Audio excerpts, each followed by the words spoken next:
Assalamualaikum. Yang Facebook belum full live ya, sengaja ya. Wait ya. Oke, ya. Ya, ya. Oke, aku Aku ngelihat ini dulu ya. aku hide Soalnya aku hide aku dulu harus suaranya. ngeliat ke satu satu titik kan. Iya benar. Ya, Halo, assalamualaikum warahmatullahi wabarakatuh, bunda-bunda. Selamat malam.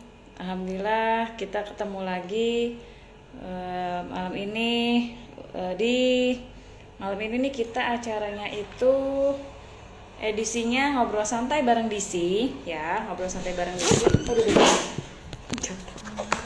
Jadi ngobrol santai bareng DC, kita nanti akan ngobrol dengan Mbak Nia Rosi ya, dengan Mbak Nia Rosi. Nah, nanti kita akan membahas tentang seputar bagaimana nih biar agak tengah-tengah ya. Nah, kita nanti akan ngebahas seputar melek finansial ala emak-emak ya. Oke, ini kebetulan nih. Nah, udah tengah belum ya? Belum ya? Belum terlalu tengah apa ya? Melihatnya ke sini ya. Oke. Dirimu udah masuk ke Instagram kan, Mbak? Oh iya, jangan lupa malam ini itu oh sudah. Oke. Ku ajak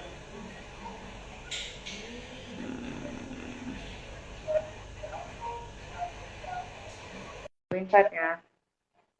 oke. Nah, Bentar. yang Facebook juga boleh.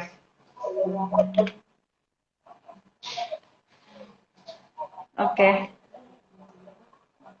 Ya, sudah bisa di approve yang Instagram.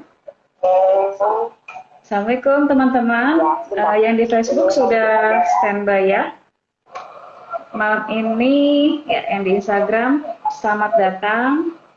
Malam ini kita tandem di dua sosmed, di Instagram dan Facebook. Malam ini kita akan membahas tentang membahas tentang melek finansial ala emak-emak. Oke, wah ini eh, banyak ini ya. Sudah emak-emak nih zaman sekarang nih udah mulai banyak godaannya gitu ya. Belum, nah sudah datang nih Mbak Nia-nya. Jadi udahlah kita nih pandemi baru selesai, tapi terus udah ya silakan. Jadi kita lagi dihadapkan dengan permasalahan yang cukup kompleks sebenarnya ya. Jadi bisa dibilang kemarin baru habis Lebaran, terus ini sudah besok kita bahkan hari Minggu Ahad ini sudah akan oh HP HP-nya Mbak Punten HP-nya jangan nempel ke laptop, jadinya berbayang suaranya. Bentar. Sebentar ya, Bentar ya, aku agak digeser. Oke, ya jadi setelah kedua. selain kita itu akan menghadapi Idul Adha ya, tentunya di hari istimewa bagi umat Muslim, lalu kita juga dalam seminggu dua minggu ke depan tuh akan menghadapi kenaikan kelas anak-anak ya, karena sangat membutuhkan ini ya apa namanya eh, biaya tentunya ya yang tidak sedikit gitu ya. Terus selain itu juga kita pastinya juga akan menghadapi lagi bulan-bulan yang setelah pandemi gitu ya. Alhamdulillah nih kita sekarang bisa dibilang sudah mulai normal gitu ya, kehidupannya sudah mulai normal, sudah back to real activity lagi, sudah mulai sekolah juga sudah mulai normal masuknya gitu ya. Jadi belum baju anak-anak udah banyak yang sempit gitu ya, udah kenaikan kelas, terus kebutuhan sekolah anak-anak gitu. Nah, sekarang malam ini kita akan cek ngobrol dengan Mbak Nia. Sebenarnya gimana sih nih ya, Mama nih harus bagaimana nih Mbak Nia? Gimana ya? Iya, ini saya mau ngucapin salam kenal dulu nih buat apa fansnya ya kali ya, fansnya di Castle harusnya dia bilangnya. Ya sebut saja demikian ya, karena emang saya yakin banget lah sudah banyak banget customernya dia di Castle dan juga tentunya jajaran tim distribusi ya bisa dibilang seperti itu. yang ya selama ini sudah bertemu bareng sama DC. Terima kasih sebelumnya Mbak Arini sudah ngajakin saya ngobrol gitu ya. Alhamdulillah ini akhirnya terlaksana. Gimana ya? Mulai dari mana kita? Iya. Nah, kenalan dulu Mbak Nia. Mbak Nia ini sekarang Oke. nama panjang Mbak Nia, mungkin sekarang sibuk apa gitu ya? Oke, sebenarnya nama lengkap saya Nidia Rosyana ya. Saat ini saya lebih banyak berkontribusi di bidang literasi keuangan ya. Saya menyebutnya demikian. Jadi saya sebelumnya ya karir saya sebelumnya itu 10 tahun di lembaga keuangan gitu ya. Jadi saya praktisi ya 8 tahun di bank dan 2 tahun di asuransi. Keduanya kebetulan alhamdulillah syariah ya, keuangan syariah seperti itu. Lalu 2018 itu saya selesai resign gitu ya dari kantor dan kemudian saya fokus kepada literasi keuangan gitu. Sebetulnya sih awalnya sebelum resign itu saya sudah sertifikasi. Jadi saya sempat sertifikasi financial planner begitu. Lalu kemudian setelah lulus ya, selesai dari pekerjaan, saya lebih menajamkan diri untuk membagi pengalaman yang pernah saya punya baik di pekerjaan maupun di proses sertifikasi ini untuk bareng-bareng gitu ya. Kalau bahasa saya bareng-bareng belajar tentang keuangan gitu ya, terutama untuk emak-emak lah seperti itu ya. Karena kebetulan memang berangkatnya itu dari komunitas ya, dari komunitas yang kita berdua ikuti seperti itu. Nah, saat ini masih berjalan seperti itu di samping ya tetap bersama anak-anak. Itu sih gitu Mbak Arini. Ya Allah, ya nih. Maaf. Oh, ininya lepas. Oke. Gimana? Oke, nah nih kita mulai akan ini nih perlu kayaknya nih untuk mengobati atau membantu emak-emak gitu ya biar nggak terlalu pusing gitu ya. Kayaknya tuh lagi di dalam tahap yang aduh nih kebutuhan nih sudah terlalu banyak sekali listnya gitu ya. Nah, sedangkan yang didapat ya dari kebutuhan rumah tangga yang didapat juga dari gaji palsu atau mungkin berdua kerja atau mungkin juga mungkin sebagai mama juga usaha gitu ya udah segitu gitu. Nah ini bagaimana untuk sebenarnya porsi keuangan itu yang ideal itu seperti apa sih gitu Mbak? Oke, iya. Oke, sip. Maaf nih kalau agak miring tampilannya. Lagi agak ini ngatur di ininya. Oke. Ya, jadi gini. Sebetulnya kalau kita bicara soal porsi ya, kalau di teorinya sih emang ada ya rekomendasi misalnya kebutuhan pokok ya, pokok dalam arti makanan dan kebutuhan yang kaitannya memang secara harian memang dibutuhkan gitu ya, seperti sekolah dan lain sebagainya. Namun sebetulnya balik lagi ke kebutuhan atau ciri keluarga itu sendiri sih Mbak Arini. Jadi misalnya begini, kalau teorinya misalnya ada yang membagi ke beberapa versi ya. Ada yang bagi 30, 30, 30, 10, 30 komponennya itu untuk kebutuhan pokok, 30 lagi untuk kebutuhan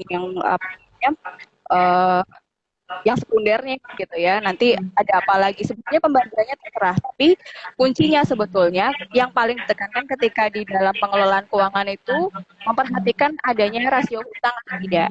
Itu yang mungkin paling. Oke, pending. Sebentar, kebetulan. Nah, sorry. Ya. Paling perlu diperhatikan itu adalah hutangnya. Ya. Jadi maksimal itu kalau bisa di dalam keluarga itu 30% lah, gitu, 30% hutang. Nah, selebihnya nanti bisa diatur 30% buat kehidupan, 30% buat apa. Nah, tapi jangan sampai hutang itu rasionya lebih dari 30%. Kalau bisa 35 itu udah maksimal banget. Itu udah meliputi semuanya ya. Udah meliputi hutang konsumtif ataupun misalnya kalau ada teman-teman yang punya KPR itu sudah termasuk di dalamnya. Jadi usahakan jangan sampai melebihi rasio di 35%. Itu tapi jarang banget yang merekomendasikan sampai 35% gitu. Itu yang perlu kuncinya di situ dulu. Karena apa? Karena memang dalam financial planning, sorry. Aduh, mohon maaf ini. Karena lagi kurang baik ininya. Sebentar saya pindah dulu ya. Oke. Ya. Oke. Ya. 11 aja deh. Yang di itu jadi agak enggak udah. Sip. Oke, ya. Ya, jadi balik lagi. Sorry, soal teknis. Kendala online, bukan tantangan online. Oke. Tantangan online. Jadi balik lagi. Jadi balik lagi, sebetulnya setelah beres di hutang ya, karena apa? Karena rekomendasi di financial planning yang pertama adalah sebetulnya kita merekomendasikan untuk lunasi hutang konsumtif ya. Jadi prioritas di dalam financial planning yang pertama yang direkomendasikan itu adalah kita punya prioritas untuk melunasi hutang konsumtif. Nah, seperti itu. Hutang konsumtif itu apa saja? Yaitu yang biasanya kita kenal dengan dulu ya, kalau dulu banget kartu kredit ya atau sisi. Terus kalau hari gini ya kita bicara konteksnya sekarang marketplace sudah banyak banget ya, pay later ataupun yang lain-lain lah yang sifatnya bisa menalangi dulu ya, menalangi pembelanjaan atau menalangi yang kaitannya dengan kebutuhan-kebutuhan yang kita beli gitu ya di marketplace tersebut atau yang lain-lain ya, kayak misalnya sekarang marak sekali pinjaman online gitu. Nah, pinjaman itu di situ. Jadi sebetulnya yang sifatnya dia itu sebetulnya kalau kita gunakan itu emang selalu habis pakai ya. Artinya tidak ada nilai yang bisa kita manfaatkan untuk produktif atau ada returnnya lah di akhir masa kepemilikan atau di beberapa waktu tertentu. Jadi kita sangat menyarankan untuk teman-teman bisa fokus menyelesaikan di situ, di hutang itu, dan jangan sampai melebihi 35%. Nah, nanti setelahnya itu bebas, mau diatur sedemikian. Yang penting adalah sesuai dengan prioritas yang kedua, yaitu miliki cash flow yang positif. Nah, itu. Simpelnya cash flow yang positif adalah jangan sampai besar pasak daripada tiang, seperti itu. Jadi jangan sampai penghasilan kita seberapa, nanti pengeluarannya seberapa, kayak gitu. Jadi rekomendasi yang pertama itu, yang kedua adalah cash flow yang positif. Nah, di situ nanti pentingnya ya 2 langkah, nanti mungkin sama salah satu rekomendasi atau prioritas yang ketiga adalah punya dana darurat ya. Dana darurat nanti bentuknya bisa berupa macam-macam, tapi minimal 3 prioritas di pengelolaan keuangan ini mak udah paham, nantinya akan bisa dengan enak mau kebutuhan habis lebaran atau menuju lebaran, anak sekolah dan lain sebagainya. Kalau sudah benar-benar paham tentang prioritas ini, mudah-mudahan bisa menyusunnya dengan baik. Jadi nggak ada lagi namanya kemana nih duit gitu kan, kemana nih uang gitu kan, kemarin udah dapet baru perasaan udah ada ya yang bisnis gitu ya, perasaan laku banyak gitu, itu nanti ada ininya. Terus sama yang satu lagi tadi karena dengan mama yang berbisnis juga, sebisa mungkin teman-teman punya di samping ya, baik di luar baik yang khusus fokus berbisnis ataupun misalnya ada kan beberapa ibu-ibu atau teman-teman yang masih bekerja tapi dia nyambi gitu ya, jadi ada side hustle-nya, ada penghasilan sampingannya di situ. Nah, itu mulai memisahkan juga tuh keuangannya, jadi jangan sampai campur. Jadi keuangan bisnis, keuangan rumah tangga jadi kelola sendiri gitu. Jadi kalau tadi pertanyaannya adalah berapa porsinya, yang penting dilihat adalah itu. Jangan sampai rasio hutang itu melebihi 35% ya. Jadi rasio hutang tuh berarti nilai hutang dibandingkan dengan seluruh penghasilan yang ada ya dalam hitungannya dalam sebulan. Nah, seperti itu. Jadi jangan sampai melebihi 35%. Nanti berikutnya di bawah-bawahnya ya bebas bebas dalam arti yang penting jangan sampai besar pasak daripada tiang atau cash flow-nya positif. Itu kayaknya. Oke. Nah, Mbak, ini kan namanya juga emak-emak gitu ya. Kalau seandainya disuruh hitung-hitung tuh masih ada agak belum kebayang gitu ya. Nah, kalau seandainya dalam prakteknya gitu ya, seandainya nih gaji yang kita pegang dari suami ini 5 juta gitu. Berarti kalau 35% atau 30% itu berarti maksimalnya berapa gitu kira-kira? Iya, jadi kalau jadi itu nantinya akan ada dua metode. Ada yang hanya menghitung satu sumber income, ya. Ada yang dua sumber income, atau tergantung kesepakatan lagi gitu. Jadi memang akan bergantung kepada kesepakatan di keluarga itu seperti apa. Kan ada ya beberapa keluarga yang oke lah kita uangnya gabungin aja gitu ya misalnya ya. Penghasilanmu atau penghasilan kita sebut penghasilan kita gitu ya. Kita jadikan satu dompet lah istilahnya seperti itu. Ya udah kita nyampur aja gitu. Terus nanti misalnya ada hasil-hasil sampingan yang lainnya misalnya ya. Si istri ini ada bisnis gitu misalnya, atau bahkan sang suami ada bisnis gitu ya. Ya udah secara kesepakatan kita kumpulin jadi satu gitu ya. Dan itu memang kesepakatan berdua ya, udah dikomunikasikan. Nah ada yang seperti itu, atau ada yang terpisah. Nah ini kita harus bedakan gitu ya. Jadi yang dilihat adalah dari pooling fund yang digunakan untuk arus kas keluarga itu modelnya seperti apa kayak gitu. Kalau tadi misalnya 5 juta adalah total seluruh penghasilan yang memang disepakati untuk belanja dalam tanda kutip belanja operasionalnya rumah tangga, ya maka ya udah nilainya dari situ gitu. Artinya gini, jangan sampai nanti misalnya ada uang atau sumber-sumber pendapatan yang nggak kecatat gitu. Karena walaupun itu sifatnya bonus dadakan pun ya sebaiknya memang dicatat gitu untuk nanti ngatur itu lebih enak. Nah, 25% itu hanya 5 juta tadi. Ya berarti maksimalnya berapa tuh? 30% gitu ya mungkin maksimal banget 1,5 sampai 2 juta. Jadi buat itu ya buat hutang ya. Jadi kalau misalnya ada hutang itu kalau bisa sih jangan sampai melebihi dari 1,5 lah. 2 juta udah maksimal banget tapi biasanya jangan sampai 2 juta gitu. Jadi kayak gitu hitungannya. Oke. Nah, kalau namanya itu dia ya. Masya Allah, ternyata ini. Nah, tadi kan membahas tentang seandainya punya penghasilan berdua gitu, suami istri itu dikomunikasikan. Nah, ini bagaimana, mungkin mama juga pada bingung gitu ya, bagaimana cara komunikasi, karena kan sensitif banget ya, kalau soal uang itu kan sensitif banget kan gitu.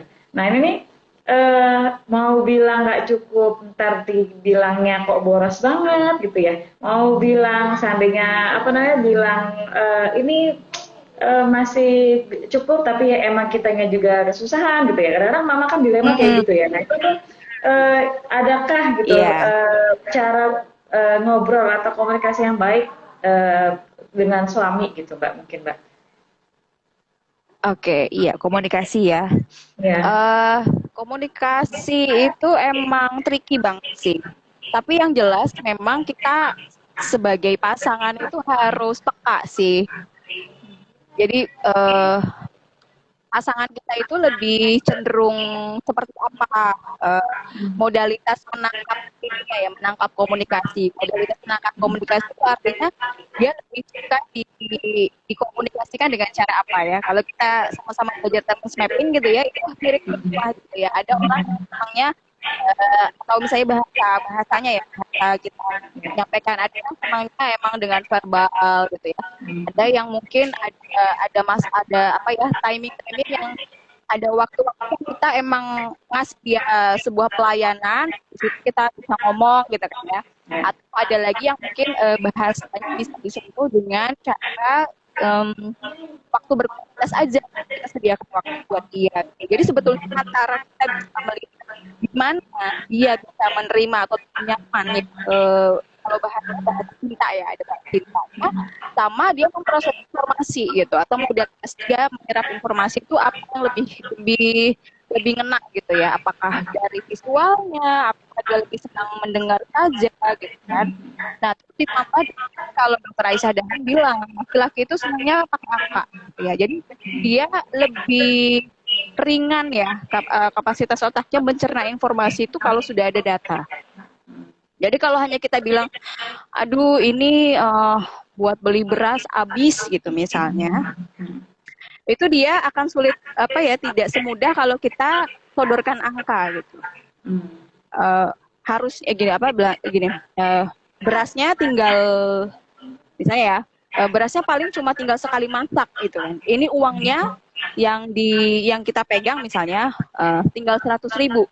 Kemarin kita udah beli A, B, C, D, E. Nah itu tuh udah clear banget tuh di otaknya dia gitu. Jadi daripada kita, aduh gimana sih ini gitu kan, kok ini banget gitu, uangnya udah habis. Kalau cuma uang habis itu nggak ngefek gitu di otak laki-laki gitu kan. Harus ada data gitu. Jadi enak banget tuh ngomongnya itu. Kemarin tuh dikasihnya ini, udah belinya ini habis kan. Nah itu clear banget. Jadi nggak usah pakai melo, nggak usah pakai apa, pakai data aja, basisnya data. Dia nggak bisa ngelak, oh iya ya kemarin emang beli ini gitu, udah kepake tuh dan segala macam gitu. Jadi lebih majuin logik lah gitu. Kalau misalnya ngomongin tentang keuangan tuh udah ntar dulu deh yang namanya kayak baper atau apa kalau bisa diubah jadi ya udah ini datanya loh gitu. Kita nggak ngomong soal ini arti emosional enggak, tapi emang secara real memang kurang. Bisa nggak kita penuhi atau apa yang bisa, nah, dari situ nanti kemudian kan pasangan kita akan muncul ya, iya ya kita diskusi, iya ya gimana ya enaknya ya, nah gitu. Yang penting data, kalau nggak ada data pasti kurang mulu, nah ya kan yang terjadi gitu. Itu dulu deh. Karena kalau untuk suami itu logikanya yang main ya, kalau seandainya kita cenderung kayak ngelem tuh jadi kayak yang apa sih ini ngulang lagi gitu ya. Bentar Mbak, bentar. Ada yang dah pas pulang lagi di kantor. Ganti ya, aku yang ini. Emang gitu. Nah, ya home video ya. Iya, luar biasa ya. Nah, terus apa namanya aja kalau tadi itu kan, ya sebenarnya kalau seandainya tadi bisa diiniin, kita berarti kudu ngumpulin datanya dulu bahkan ya Mbak ya. Iya. Apakah perlu dicatat gitu Mbak, berarti Mbak, setiap pengeluaran atau setiap pemasukan atau gimana? Nah, iya. Jadi kita masuk ke proses yang kedua, yang tadi kita sarankan kedua, yaitu punya cash flow yang positif. Nah, tapi ya, kalau sekarang ini saya banyak mendampingi ya, bagaimana mau menciptakan cash flow yang positif. Kalau ya spending kita atau pengeluaran kita itu kita nggak pernah tahu kemana aja gitu. Ya mungkin yang gede-gedenya kita paham lah, karena misalnya bayar-bayar angsuran atau bayar-bayar biaya-biaya yang kita butuhkan secara rutin kita selalu tahu gitu ya, bayar angsuran tadi, cicilan misalnya, atau misalnya yang paling common itu listrik gitu ya, PLN gitu, atau pulsa, kuota dan lain sebagainya. Tapi kayak jajan-jajan, kayak sehari-hari kita tuh masak apa, jalan kemana, kita beli apa, itu banyak yang tidak secara rutin atau disiplin itu punya habit mencatat. Nah, disitulah yang kemudian ketika kita nanti bikin yang namanya cash flow itu kan ada dua sebetulnya ya. Cash flow, rancangan cash flow-nya ya kita merencanakan kira-kira dari dana sekian nih biasanya yang kita akan keluarkan tuh apa-apa saja. Sama yang kedua nantinya yang paling penting adalah cash flow realization-nya gitu kan. Udah habisnya tuh bener kan apa yang kita rencanakan. Jadi nggak hanya berhenti di rancangan sebetulnya cash flow itu. Kita harus betul-betul mencatat realisasinya seperti apa. Nanti akan kita review udah bener belum pencatatannya atau keluar nggak dari track perencanaan. Nah biasanya yang kedua ini yang jarang dilakukan. Sehingga muncullah istilah-istilah, aduh kemana aja sih duit, kayaknya bocor halus gitu kan ya, bocor halus Mm-mm. mulu gitu. Nah, karena Mm-mm. itu gitu, kita tidak pernah punya habit untuk disiplin mencatat gitu. Mau gak mau lah, kita ngomongin suka nggak suka ya, mau di bisnis, mau di kantor, apalagi di rumah tangga, yang sama-sama secara manajerial harusnya sama-sama dikelola dengan baik. Itu pengeluaran tuh harusnya dicatat. Jadi yang penting ya tadi ya balik tadi, kalau misalnya kita komunikasi sama pasangan kita nggak punya data, kita mau bawa data apa gitu. Terus Ya. kemudian kalau kita mau mengubah habit ya kayak gini, kita merasa "Kok kayaknya kurang dulu ya, tapi cuman kayaknya doang gitu ya, nggak kemudian ambil langkah untuk meneliti di mananya ya gitu, yang kira-kira selama ini kok gede itu, bisa nggak ya aku ubah. Nah, kalau kita nggak punya datanya, nggak bisa mengingat-ingat ya, minimal kita punya waktu lah untuk duduk tenang, terus kemudian kita inget-inget kita kemarin aja misalnya, atau enggak jangan jauh-jauh, hari ini tadi aku beli apa aja ya, tadi aku beli apa aja ya gitu. Nah, itu merasa banyak yang enggan gitu loh Mbak Rini, enggan banget Mm-mm. untuk nyatet, alah perhitungan banget lah gitu. Jadi yang namanya kayak misalnya kita belanja di Alfa gitu ya, sebut merek, ini kita belanja di minimarket gitu misalnya ya kan, terus semuanya tuh emang cuman kayak notanya doang gitu, apa truknya gitu, tapi nggak disadari, nggak dijadikan, oh ya ini catat gitu, ada waktu luang kita nggak catat gitu, tapi kita scroll gitu, scrolling. Nah, gimana kita mau benar-benar beres gitu di urusan itu kalau dari habit yang paling mendasar saja kita tidak punya. Nah, itu nanti akan terakumulasi kemana aja ya, kemana aja. Jadi emang benar.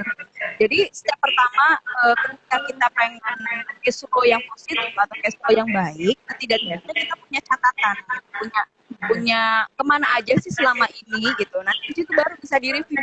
Oh, ternyata yang ini kegedean. Oh, yang ini bisa kok di-cut. Oke, nanti baru masuk ke step berikutnya. Oh, kalau di-cut, apa saja yang aku harus ubah. Nah, itu semua masalah mengubah perilaku memang baru. Jadi mengubah habit. Tapi sebelum mengubah habit, kita tahu dulu, kita sadari dulu gitu kan. Kita bedah dulu, kita ini gimana sih kondisinya gitu ya. Kalau di financial itu kita sebutnya kita check up dulu. Financial check up kita tuh sebenarnya udah sehat belum sih gitu kan. Nah, salah satunya itu kita punya yang namanya catatan-catatan, berapa pengeluaran, berapa apa aja yang dibelanjakan dan lain sebagainya.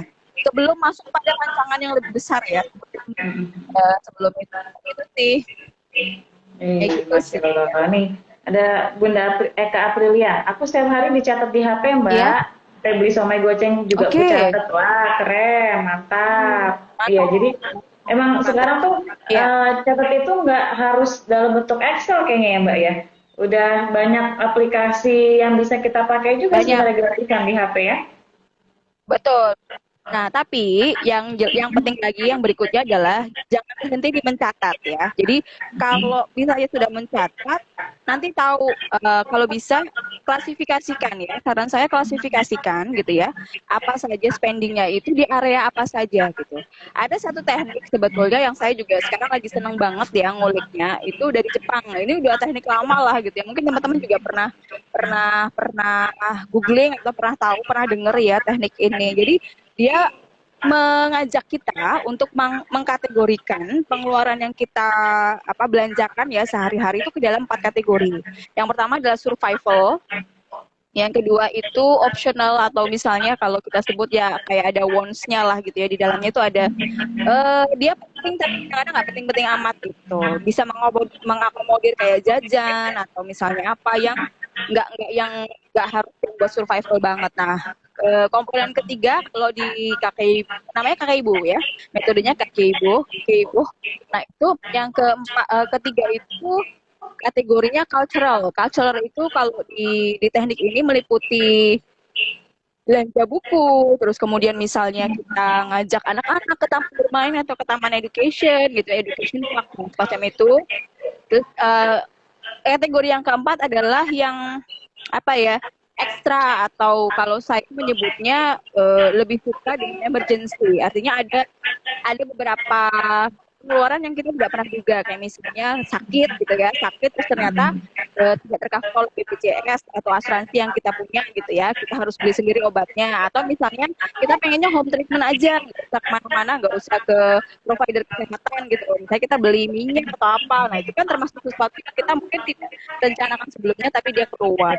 Nah, kategori ini biar apa? Biar kita aware, ternyata porsi mana yang kita belum seimbang atau porsi mana yang kita belum prepare gitu ya. Artinya dari situ bisa kita lihat gitu. Banyakan mana sih? Banyakan survivalnya. Survival itu kategorinya lebih banyak yang tadi itu kayak misalnya beli buat bahan makanan sehari-hari gitu ya. Tapi bahan makanan pun harus dilihat juga nantinya detailnya seperti apa polanya dan lain sebagainya, sama yang listrik dan lain sebagainya. Jadi memang harus dicatat dan kemudian dikategorikan saran saya. Itu pertama ya. Terus kalau yang pakai apps ya, dilihat juga dia di mana fiturnya apa aja gitu. Ada nggak fitur yang membantu kita untuk menganalisa atau kita lakukan analisa sendiri gitu ya, sesuai dengan apa namanya kebutuhan kita. Jadi jangan berhenti di mencatat ya, apalagi misalnya bentuknya apps seperti itu, tapi juga lakukanlah harus ngapain setelah itu, setelah apps-nya ini kita udah mencatat melalui apps, kita harus ngapain kayak gitu. Jadi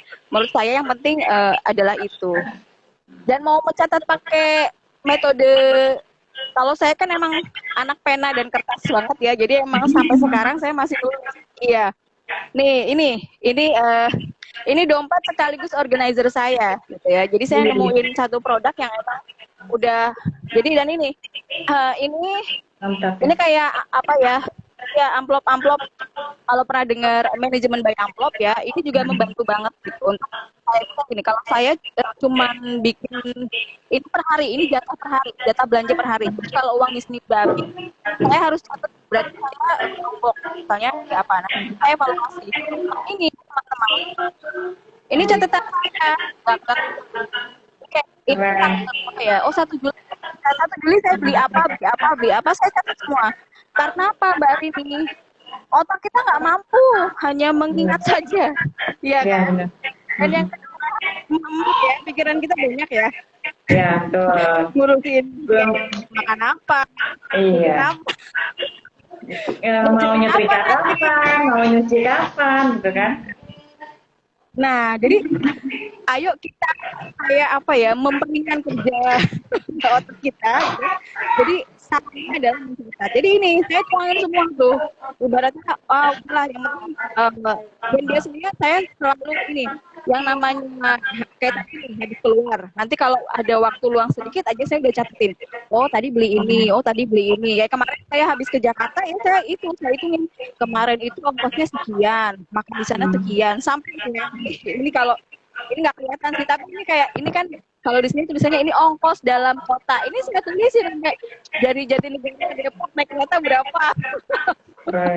Terus naik apa itu bukan apa-apa, karena biar saya itu juga punya yang namanya nantinya ini akan menjadi bahan gitu ya. Jadi emak-emak sebagai manajer keuangan rumah tangga itu harus strategik gitu loh. Ya nggak? Ya kan, dari ini harus strategik. Jadi kita harus tahu, oh punya pengalaman itu kapan, itu menjadi sumber informasi kan buat kita gitu. Jadi oh nanti kalau ini begini saja. Tapi kadang-kadang kalau kita nggak catat, jadi otot kita atau istilahnya ini tuh nggak gerak. Kenapa saya nulis? Karena dari neuroscience itu kalau kita nulis kan berarti otot ini kita gerak ya. Dan di sini ada tekanan dan lain sebagainya ya. Kalau kita lagi kesel pun ya, misalnya aduh ini kok belanja, ini tuh bisa membantu untuk rilis apa namanya, kita lagi aduh ini banget, atau misalnya gambar-gambar gitu ya. Kalau senang gambar atau senang apa namanya menulis dengan cara yang lebih estetik gitu ya, itu sangat membantu juga kayak gitu. Jadi penting itu kalau menurut saya. Nah ini karena dia seperti dompet ya, jadi ini udah ada kartunya pun juga tempatnya terbatas. Jadi kita memang benar-benar harus selektif. Jadi kadang-kadang kita suka punya kartu banyak gitu ya, ntar diisi semua, ntar habis semua kayak gitu. Jadi penting aja ada dompet ya. Ini dompet, ini juga ada dompetnya, ini buat ini naruh nota-nota ini aku simpen karena ini nanti yang jadi bahan kita ngaudit diri sendiri. Jadi udah nyatet, oh ya bener sih ini nanti kita checklist. Oh ya gitu. Jadi, jadilah auditor untuk diri sendiri karena yang bertanggung jawab terhadap financial ya diri kita sendiri kayak gitu sih menurut aku. Jadi emang kalau bisa nyatet gitu. Dan ini selalu ada di dompetku dan karena aku seneng pikiran apa gitu. Jadi kalau udah ada ini, udah sekaligus ya, ntar nulis dulu. Jadi memperingan kerja otak juga sih. Gitu Mbak Rini. Ini ada bukunya nih kalau pada mau itu nyari. Nih. Tuh, Ini bukunya. Di Gramet ada ya ini yang nulis di toko buku ya? Ada. Aku beli di Gramet juga. Ini yang nulis orang Indonesia, ya. Terus ada juga yang ditulis oleh orang Jepangnya juga ada, gitu. Jadi itu sebenarnya udah metode lama banget ditemukan sama namanya Hani Matoko ya. Dia jurnalis udah 1908 atau berapa? Jadi udah jadi kalau teman googling tuh ya, karena Jepang itu kan negara yang sangat ini ya limited ya ininya apa kayak sumber dayanya ya. Tempat tinggal pun juga mereka kan cukup tinggi ya di sana. Jadi memang mereka dan yang kedua di sana itu pajak tinggi. Jadi daripada mereka punya penghasilan lebih tinggi, karena dengan demikian maka nanti pajaknya bayarnya juga akan lebih tinggi. Jadi biasanya mereka akan lebih kreatif gitu ya, kreatif dalam proses strategi untuk budgeting kayak gitu. Nah kita bisa ambil tuh cara-cara itu ya yang bisa kita terapkan di kehidupan kita kayak gitu sih. Aduh panjang banget ya. Keren sih, langsung kebuka semua gitu. Nih, hai, ini ada Bunda Juli hadir. Ini ada Bunda Eka masih standby. Kalau nggak dicatat bahaya katanya, dihiyi kata dia. Terus ada gitu, lucu tuh komentarin dompet plus catatannya Mbak. Iya. Terus ya. Nah ini untuk bunda-bunda yang mau tanya boleh ya. Nih sambil kita ini kalau ada yang mau ditanyakan gitu ya, mungkin ada yang mau ditanya seputar finansial atau seputar keuangan gitu, silakan ditanyakan aja. Jangan lupa nanti untuk stay tune sampai akhir karena kita akan bagi-bagi door prize ya biar semangat nih. Tuh, yang minggu lalu juga belum umumin ternyata lupa door prize center ya sekalian malam ini ya aku umumin ya. Sekalian terdetek di IG story. Nah ini kalau seandainya buat yang aku tadi sambil mikir-mikir tuh Mbak, kalau seandainya semuanya sampai sedetail itu dicatat, pasti kita ini kan mama kan rempong banget ya, pokoknya riwah banget, apa segala macam tuh kerjaan sehari-hari aja kadang nggak kepegang gitu, pasti ngelesnya nggak sempet Mbak. Nah gimana tuh, biar buat menyempatkan dirinya itu gimana? Mungkin pengingat yang paling baik itu yang ini. Kalau jadi katanya kalau memang kita tidak jadi itu bukan hal yang penting buat kita. Udah sesimpel itu sih gitu.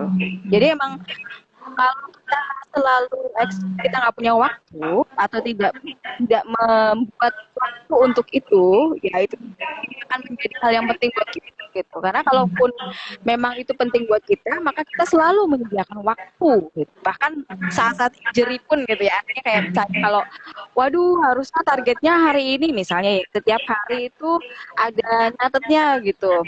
Oke lah besok harus dirapel, komit emang harus dirapel gitu, harus diinget-inget kita harus punya waktu. Saya itu emang nggak tiap hari punya istilahnya kayak kita kan pengen teratur, tapi karena kita di luar kerjaan ya, di luar kendali kita gitu. Maka fokus saja apa yang bisa kita kendalikan. Oke, kalau hari ini ternyata ada hal-hal di luar kendali kita, maka kita itu kayak tadi. Makanya kenapa saya bikin ini, karena ini kayak macam ini adalah alat bantu saya gitu. Saya nggak mungkin mengendalikan semuanya. Saya perlu alat bantu. Jadi alat bantu yang bisa menjaga yang namanya akuntabilitas habit yang ingin saya bangun gitu. Sama lah kayak kita komitmen olahraga gitu ya, tapi selalu bilang nggak ada waktu. Ya mirip-mirip kayak gitu. Jadi sebenarnya sama semuanya. Sama kayak orang tua yang pengen jadi orang tua yang baik tapi nggak punya waktu atau komitmen untuk belajar misalnya. Jadi sebetulnya ya harus bikin waktu, nggak ada jawaban lain. Nah, gimana caranya ya kita sendiri yang tahu gitu. Gak bisa nih kayak bilang, yaudah kamu habis subuh aja.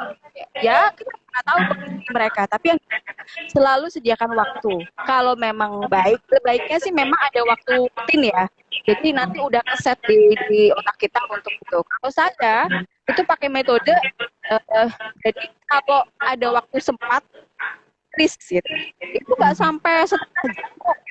Misalnya kalau saya kayak tadi nih, habis keluar apa, udah saya tulis gitu ya. Ya paling 10 menit gitu. Dan nanti dipindahkan ke buku. Jadi kalau ini kan saya fungsinya nyatet yang emang apa aja yang keluar hari ini gitu ya. Nanti saya pindahkan di Kakekbo kita punya buku khusus untuk nulis ininya ya. Yang kategori-kategorinya. Ini saya kasih contoh Kakekbo-nya saya ya. Bukan yang ini bukunya ya. Lupa. Oh iya. Satu lagi. Jadi nanti deh.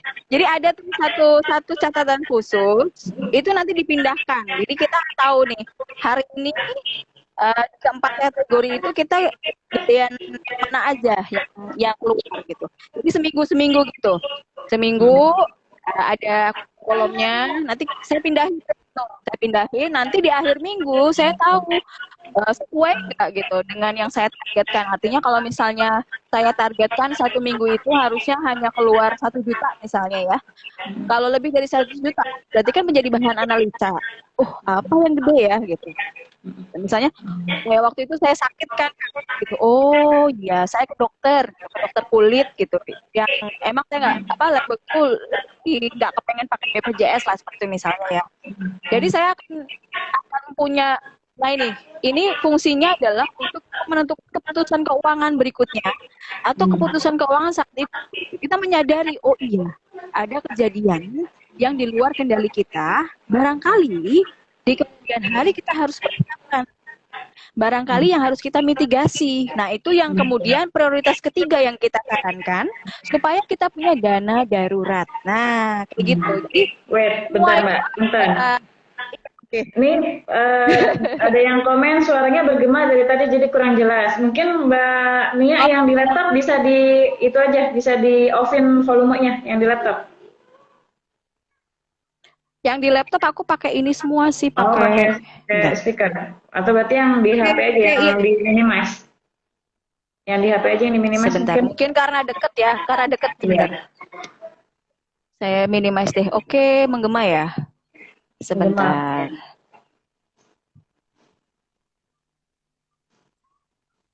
Saya kurangi dulu volumenya deh.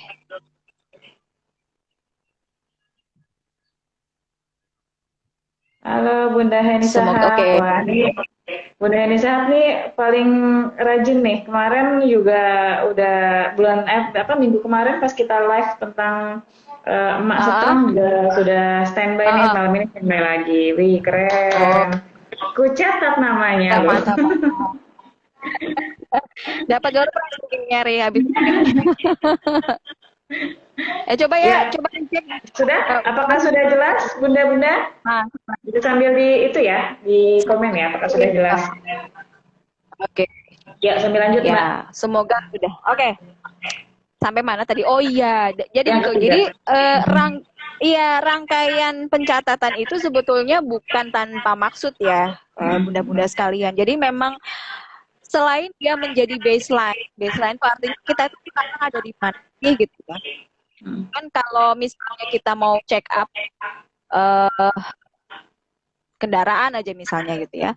Kalau check up kendaraan kan kita juga harus ke bengkel kan, akhirnya nanti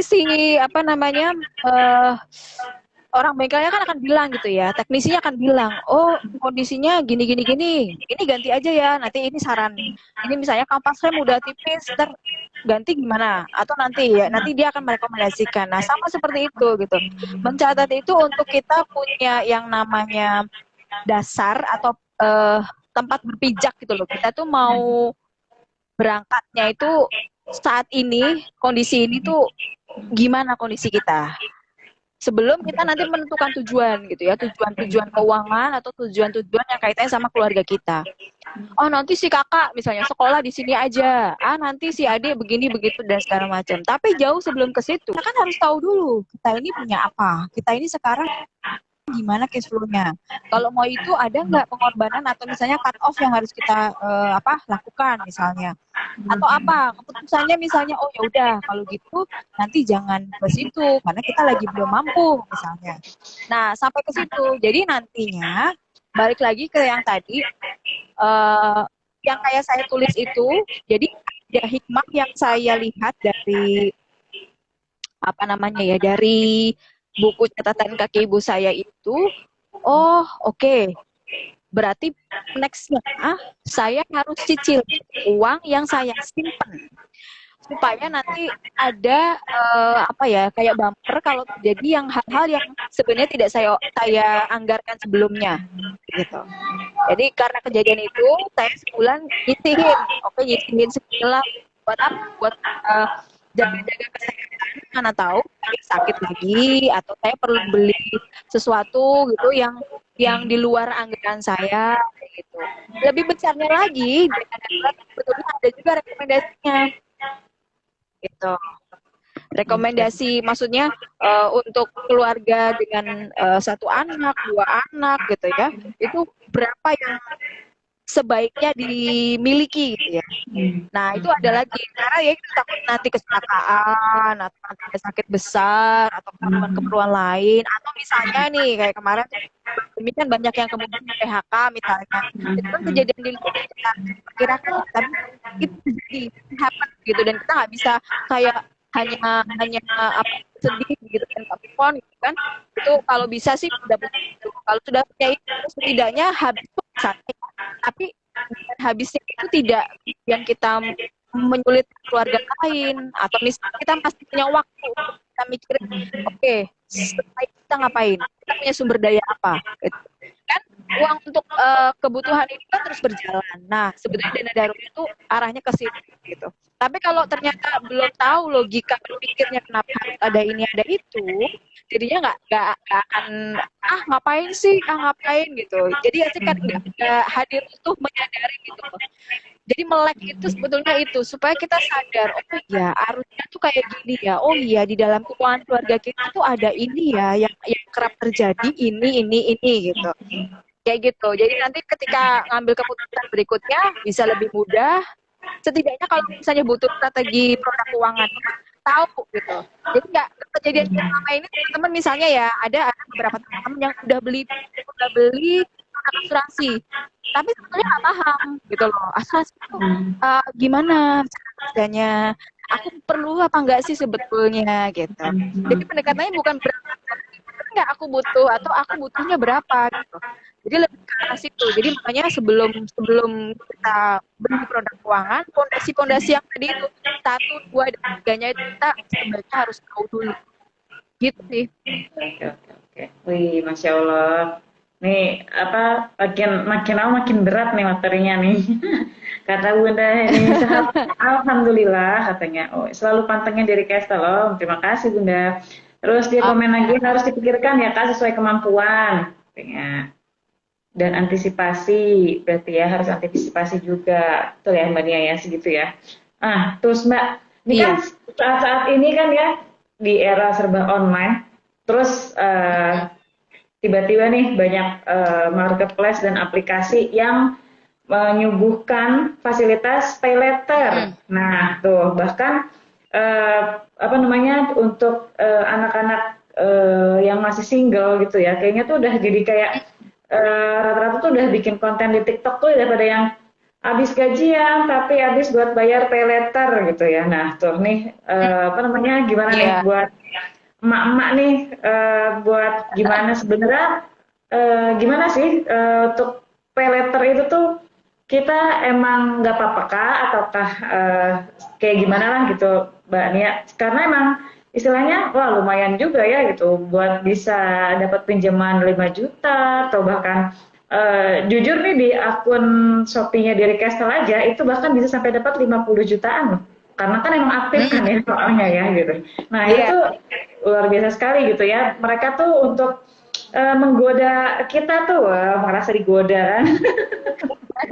Jadi kuat banget gitu ya. Nah itu bagaimana supaya kita tuh tetap punya berpegang teguh atau haruskah bagaimana gitu Mbak langkahnya?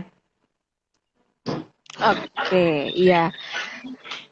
Prinsipnya kita mau hutang atau misalnya kalau kita punya usaha terus itu menganggap itu adalah langkah kita untuk punya modal lebih gitu ya. Ya kita harus tahu bahwa ini perlu sumber pengembalian. Nah, kan begitu. Jadi ibaratnya kita selalu menanamkan ini bukan uang kita punya kewajiban untuk mengembalikan.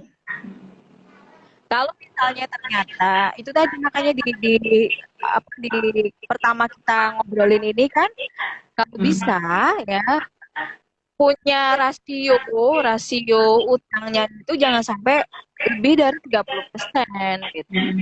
Karena kalau lebih dari itu terus mau makan apa gitu. Masa mau lagi gitu. Itu kalau misalnya yang kaitannya sama gak ada bisnis ya, misalnya emang buat pakai sehari-hari.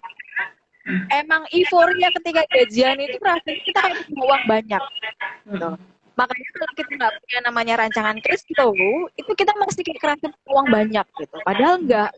Kebutuhan kita tuh ada 1, 2, 3. Apalagi kalau misalnya single ya, dia punya kayak kebutuhan jangka panjangnya gitu kan ya. Mungkin kelak dia mau berumah tangga, ya kan? Dan misalnya mau menikah, apakah biayanya dia akan usahakan sendiri gitu.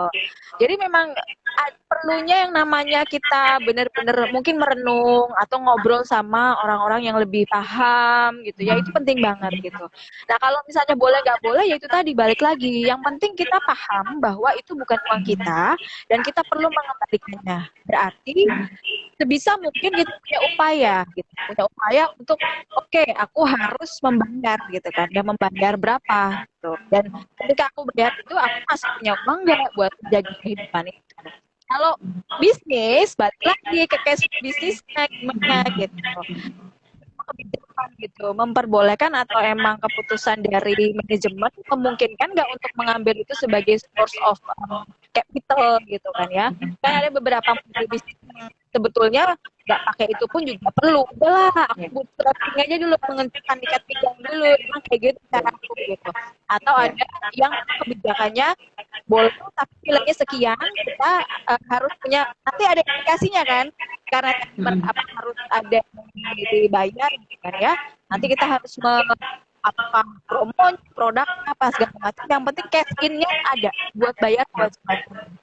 Karena gini, jadi memang sebetulnya masih ada keuntungan dan enggaknya. Tapi kalau misalnya kaitannya sama pribadi, selama misalnya biasanya kan yang dibeli kan barang-barang konsumtif ya, dan memang konsumtif ya.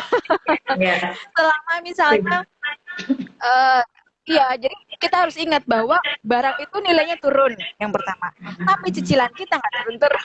Atau misalnya jadi cicilannya kan tetap gitu, tapi barangnya tuh amortisasi ya, kalau di akuntansi itu ada penyusutan gitu loh. Jadi bayangin aja gitu, kita membayar sesuatu yang nilainya sendiri mungkin akan habis gitu, dan tapi kita nggak pernah bisa menentukan kapan ini habis cicilannya gitu. Apalagi ada lagi godaan, setelah dapat pay letter bayarnya ya letter.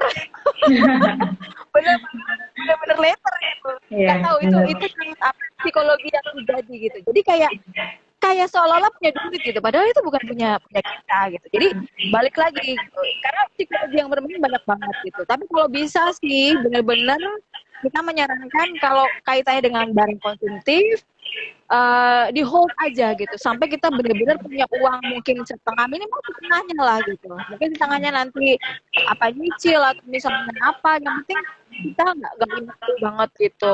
Saya juga udah dalam tanda kutip insaf gitu ya untuk hal-hal kayak gitu. Walaupun dulu saya juga pernah bekerja di lembaga keuangan, tapi lebih bijak lagi lah hari ini. Jadi kalau saya bilang boleh nggak boleh, balik lagi gimana. Makanya kita harus benar sebenarnya Mbak Arini. Maksudnya gini, kalaupun misalnya kita nggak paham banget, kita tuh punya teman yang lebih paham gitu. Kita dengan advice juga, atau misalnya punya teman yang pengalamannya udah punya pengalaman lebih duluan gitu. Syukur-syukur emang orang yang secara teorinya lah paham banget gitu, karena kadang kalau kita ngandelin juga basic basic produknya nggak paham gitu kan, yang kayak tadi saya cerita itu.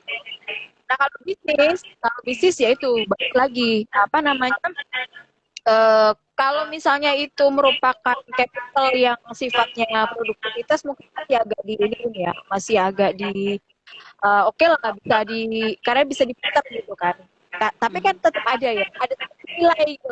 Jadi istilahnya kalau kita beli cash, duitnya berapa dibandingkan kalau pay later, berarti sebetulnya tetap ada biaya di situ, ada komponen biaya, walaupun misalnya 0% pun itu ada komponen biaya yang sudah ya kalau mungkin secara marketingnya disampaikan ke customer nggak akan ada biaya ya, tapi di back end-nya atau di belakangnya itu tentunya sudah dihitung gitu operasional.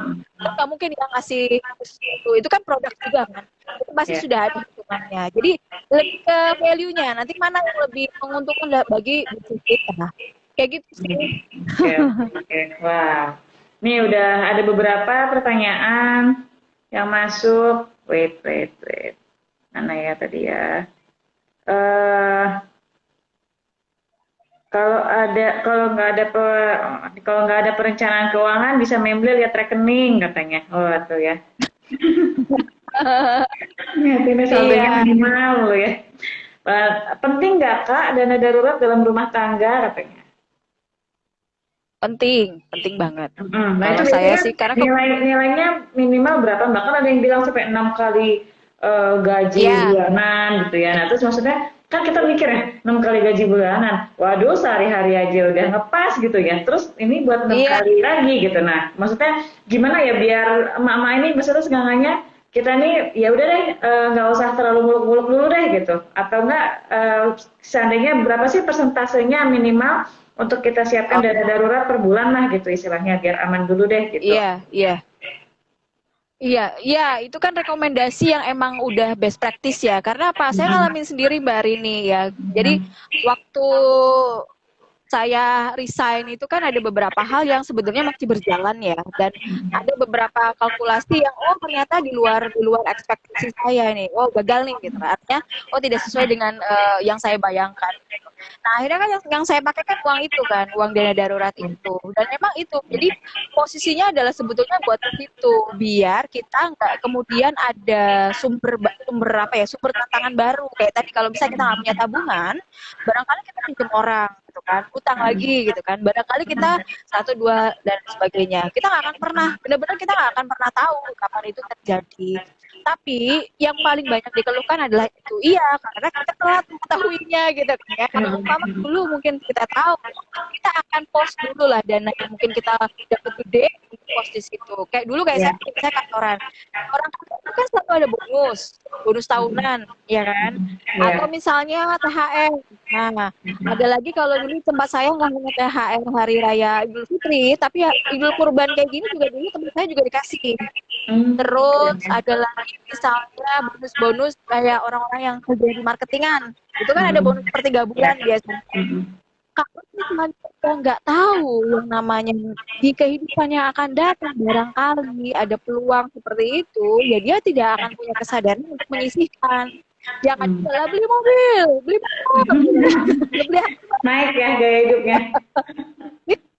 Yang naik gaya hidupnya, bukan naiknya dana daruratnya. Nah, bagi saya sekarang hal-hal yang sifatnya masih sesuai fungsinya, saya nggak akan naikkan ke level dalam arti yang apakah speknya apanya gitu sesuai. Kalau saat ini masih saya butuhkan, ya udah saya stay di situ. Tapi kan tidak banyak orang yang seperti itu, gitu kan. Alasannya sebetulnya bukan alasan fungsional. Terus terang aja, jujur aja di hati gitu ya. Pasti alasan ada something gitu ya. Mungkin biar kelihatan keren, biar dinilai sukses dan sebagainya. Ya silakan, memang ternyata itu bisa apa namanya?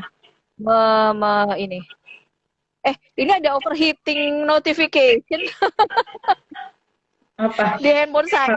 Ini takutnya nanti tiba-tiba mati ya.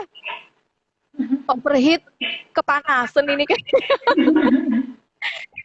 ngomongin duit kayaknya ini. Jadi dia Oke, panas. kurang panas apa ya? Saya minta maaf kalau nanti tiba-tiba mati ya. Ini yang di Kalau Instagram. kalau di Instagram Iya. nih eh, bisa juga di Facebook. Kita kebetulan lagi live juga di Facebook ya. Facebooknya Iya. Arini Marifah atau Nia. Bani apa Facebooknya? Rosiana. Iya, Rosiana. Media Rosiana ya, Arini Iya. Marifah atau Media Rosiana ya. Oke, Oke. sambil Nanti kita kita sambil jalan. lihat dia mati apa enggak. Udah jangan, dia udah mulai panas nih Iya. nih. Yang nonton juga udah mulai bertambah lagi. Maaf pertamanya Jadi agak melenceng katanya Mbak. Oh tadi apanya? udah selesai apa belum? Nih mau ada, aku mau ada pertanyaan lagi yang mau aku sampaikan. Itu Yang yang tadi tadi yang apa? Dana darurat itu darurat ya. ya. Jadi sebetulnya jadi, uh, cicil aja nggak apa-apa. Jadi istilahnya nggak usah yang mikirin banget nanti kecapai nggak ya 3 kali 6 kalinya gitu ya. Tapi at least kita tuh udah punya habit gitu. Awareness atau kesadaran bahwa oh iya itu barangkali bukan barangkali tapi memang itu akan diperlukan, nggak tahu perlunya kapan.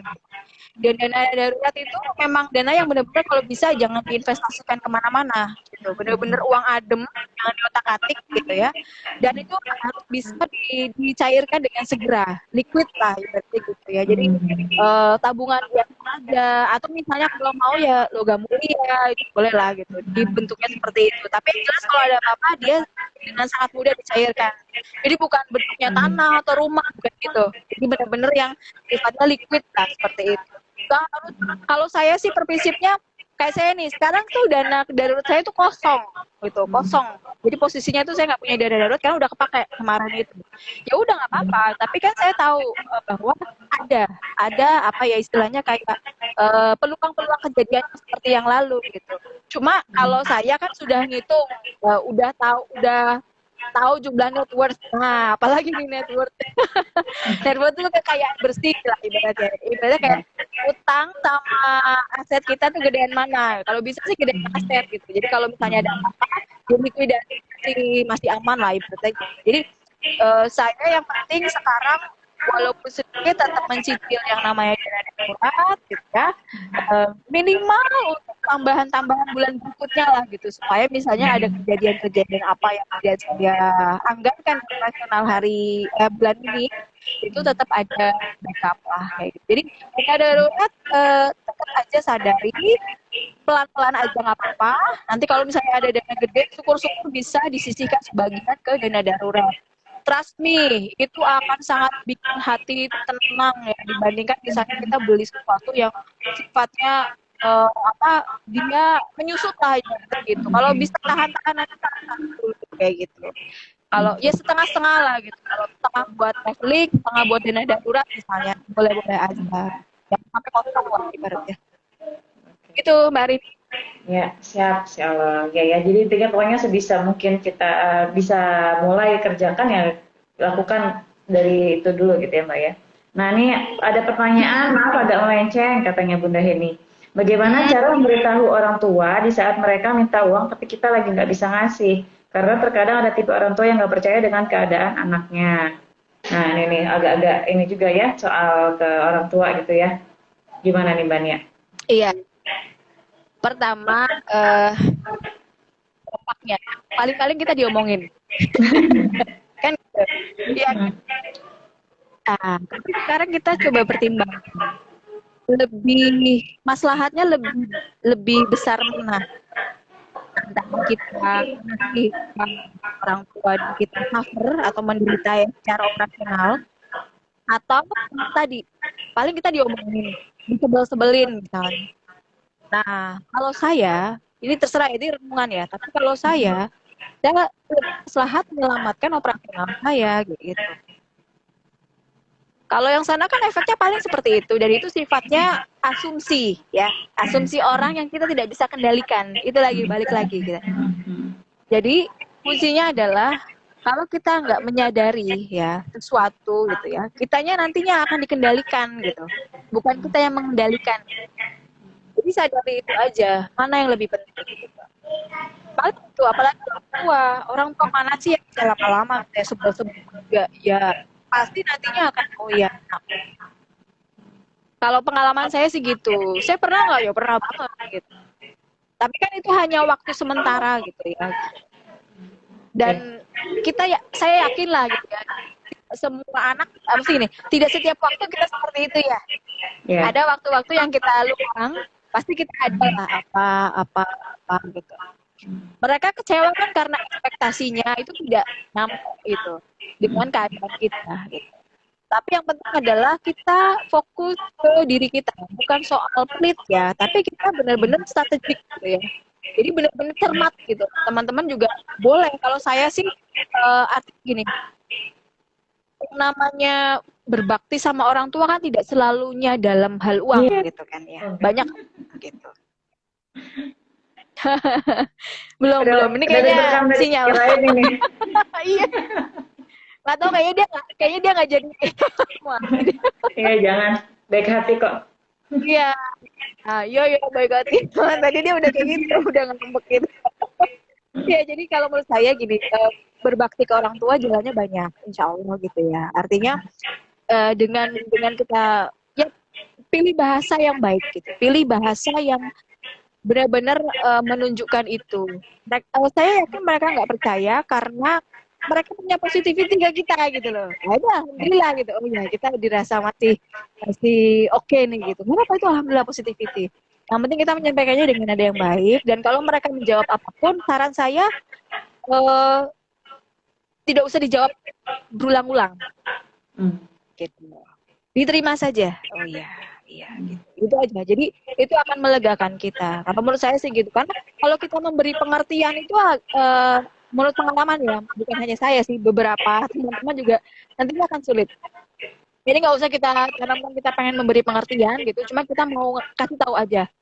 Dan syukur-syukur kalau memang misalnya berkenan angka catatan keuangan yang kita punya, kita tunjukkan ke mereka. Ma, ini loh hasil kami, ini keperluan kami. Udah nggak ada sisanya. Yang ini penting banget. Ini buat ini. Nah, kalau berkenan gitu. Kalau saya tunjukkan. Saya nggak buat apa gitu kan. Memang adanya itu. Kebetulan saya punya ini pengalaman tuh. Jadi dulu kan saya ngebiayain adik. Iya, kalian sharing. Jadi kayak gitu persis. Jadi saya waktu itu adik terakhir, dia masih kuliah. Nah, keadaannya saya udah ngeliat nih, oh kayaknya saya goyang nih gitu. Kayaknya udah cukup deh. Saya bilang ke orang tua, adik saya ini, saya mau cut gitu ya ininya. Oh marah kan orang tua saya, gini nggak percaya karena saat itu saya masih bekerja. Ya saya bilang gini. Tapi saya ungkapkan, ini tujuannya bukan hanya tentang apa istilahnya nanti dia nggak lanjut kuliah, siapa bilang gitu. Saya pengen adik saya itu kreatif, saya lihat dia potensinya ada gitu. Saya pengen dia bergerak karena dia laki-laki kan, pengen sebelum kuliah dia cari apa gitu yang bisa memberikan nilai produktif bagi dirinya. Saya omongan hujatan ke saya itu udah luar biasa gitu. Adek, kamu nggak sayang adek, ini itu masih bisa ini, kamu nggak banyak banget udah. Tapi waktu itu kebetulan saya udah belajar lah, ada teknik yaitu NLP kan. Saya bilang, ya nggak apa-apa, itu di luar kendali saya gitu. Yang kayak gitu akan selalu ada. Itu nggak ke orang tua siapa, bahkan pasangan pun juga gitu. Jadi saat itu saya strict, nggak. Kamu ada nggak jalur ini beasiswa? Ada, daftar. Saya bilang gitu kan. Ada nggak ini? Ada. Nah kebetulan saat itu adik saya itu udah seneng banget makeup. Jadi adik saya itu makeup artist. Sebentar saya pindah jaringan dulu.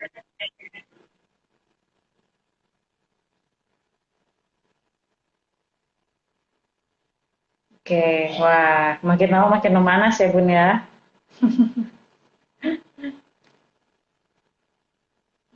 Wait, yang di Instagram belum ini, masih loading. Yang di Instagram masih loading, belum lanjut. Kita mau sambil, ya, yang di Instagram keluar. Bania, yang di Instagram keluar ya. Ntar ya, aku masih nyala tapi hampir nggak ya? Aku invite lagi ya, maafkan ya Bun, bentar ya, aku invite lagi Mbak Nianya. Sekarang sih di Instagram aman ya, sebenarnya lebih dari sejam juga bisa ya kayaknya ya. Oke, sudah join lagi. Kalau di Facebook Oh, kebetulan. tadi karena sejam ya. Ya, aman. Oh, oke. Tadi sampai mana Oke. ya? Oh iya, lanjut cerita tadi ya. Ya. Iya, jadi akhirnya gitu, saya dapet apa ya, banyak banyak apa ya, inilah banyak ungkapan. Mhm. Tapi ya karena saya udah belajar itu, saya coba coba praktekin. Ya nggak apa, itu kan yang muncul kan asumsi di pikiran mama saya gitu kan, bukan seperti keadaan yang sedang saya alami gitu. Saya memberikan kayak pemakluman gitu ya kepada mama saya gitu. Apalagi misalnya bagi teman-teman yang tidak berkenan untuk didiskus ya atau disampaikan keadaan keuangannya secara real gitu. Tapi menurut saya sejauh teman-teman sudah menyampaikan pun itu sudah nggak apa-apa gitu. Selebihnya nanti ya udah urusan nantilah gitu. Yang penting adalah di teman-teman sudah aman gitu sama keuangannya. Jangan sampai nanti aduh nggak enakan ya udahlah gitu. Aduh nanti kan dia dibilang anak yang gini-gini. Oh saya tuh udah ini banget. Tapi ya ini hikmahnya nih saya mau ceritain ya. Jadi ternyata dari cara yang saya sampaikan itu adik saya itu bisa survive. Tadi kan saya sedikit cerita ya Mhm. cowok, tapi dia itu ke kesenian ya, dia bisa MC, bisa make upin.